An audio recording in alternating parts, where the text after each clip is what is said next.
So can you share with us what your favorite Dr. King quote is? Why does that resonate with you? And then how does that reflect in the work that you do at Wright State University? Absolutely.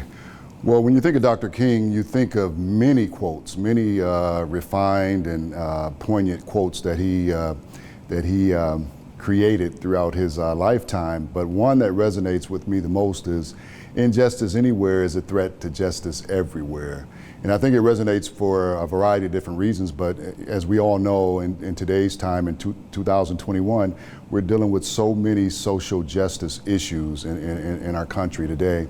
And you would think, you know, have we come a long way? Certainly we have, but just with the social justice issues that we're battling today, it just kind of resonates to what Dr. King fought for, what he stood for, what he was about. And it makes me think about, we have some leaders in today's time. We have some young up and coming leaders like Tamika Mallory's and so many others. And she just comes to mind, but it's so many people that are out there, but we don't have a Dr. King. And so I think about my childhood growing up. I had two parents that were both raised in the South. My mom was childhood friends with Medgar Evers, born and raised in Decatur, Mississippi. And just think about some of the stories and some of the things that my mom and dad, my dad's from Arkansas, what he dealt with as it relates to being, black in the Jim Crow South. And just thinking about a lot of the injustices that they suffered through during those times, and just thinking about the things that we're trying to battle and that we're actually suffering through today. Just kind of resonates with Dr. King and what he stood for. So injustice anywhere is a threat to justice everywhere, and I think that's a very poignant quote that resonates today. My name is Kurt Holden, current Director of Public Safety here at Wright State University, and my favorite MLK quote is, "There comes a time when one must take a position that is neither safe nor politic nor popular, but he must take it because his conscience tells him that it's right." We always want to do what's right because politics evolve over time, change. Popularity comes and goes, but doing what's right is always what's right. So my favorite quote from Dr. Martin Luther King Jr. is, "The ultimate measure of a man is not where he stands in times of comfort and convenience, but in times of challenge and controversy." So taking out the gender piece of it, but I would say that the ultimate measure of one human being is not where we stand in those times of comfort and convenience, but looking to where, times are very uncertain and when there's a lot of distress going on within our society.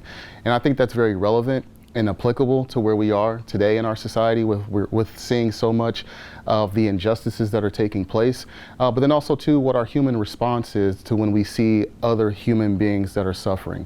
How are we engaging in those conversations? How are we connecting with those communities? How are we using the privileges that we have to benefit the most disserviced people within our society?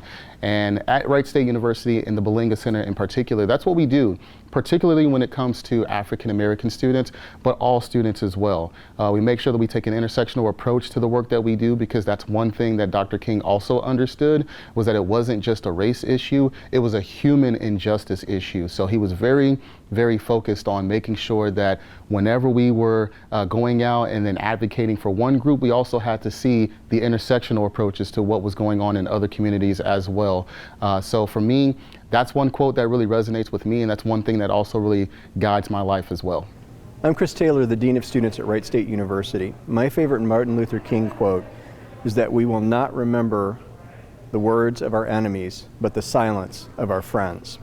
And that one really sticks with me for a variety of reasons. I would hope that we would all certainly uphold and support our friends in times of need, but I know there's often times I've fallen silent when friends are going through something, and I hope I don't do that as much.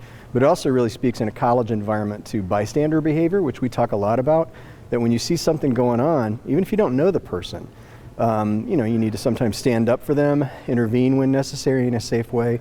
So it speaks to that. I also think it speaks to the fact that we need to make sure our policies, as they are implemented, as they are written, looks at those things and isn't silent on some of those, and really truly addresses the things that go on in the realms of justice and equity. So that's why that's my favorite Martin Luther King quote. Can you tell us what your favorite quote is from Dr. King? Why does that quote resonate with you? and how do you reflect that message into your work? Sure, Cortez. So I'm going to read it because don't want to mess it up. Change does not roll in on the wheels of inevitability, but comes through continuous struggle, and so we must straighten our backs and work for our freedom. And I think it's especially important, you know, it's always been important, but I think it's especially important right now because we live in a society where everything is at our fingertips. And we live in a society that believes that things should happen at a faster pace and should be instant. And so I think what Dr. King was saying is that change is hard work. It's often messy. It's often a struggle. And we all have to be committed to it in order to facilitate or see the change. I think people, you know, I could say that we should be seeing a lot more change than we've seen. However, I think it's really important to remember that change is not the responsibility of one individual. It's the responsibility of the collective, of all of us. And one individual cannot change a society. Everybody in that society plays a role. And I think that's the important part that I think sometimes we lose. That as, you know, advocates play a very important role, but being an advocate is not straightforward. It's not a one-time deal, it's constant. And again, it's complex, it's messy, and it's a struggle. And people have to be committed to the struggle so that you can see the outcome. And I think really that was his message, you know, that it was everyone's responsibility. Change does not happen overnight. It's really hard work. And in order to get change, you have to challenge the norms. And that's really how we apply it in our day-to-day life, right? The status quo. You know, the status quo is not working. So we've got to challenge it. And we've got to continually, even though sometimes you feel like you're taking 3 steps forward and 2 steps backwards, you have to keep persisting. And that's where that persistence and that resilience really pays off, right? You know, I think the other thing is when we're working together as a group, we can't alienate one another. We have to work together as a team in order to facilitate change. And so that's a relationship building exercise. And I think again in this day and age of computers and text messaging and gosh, Twitter, we've lost that art of sitting down. You know, people will send a message, but really what it requires is a conversation. And people are reluctant to have those conversations because they're difficult.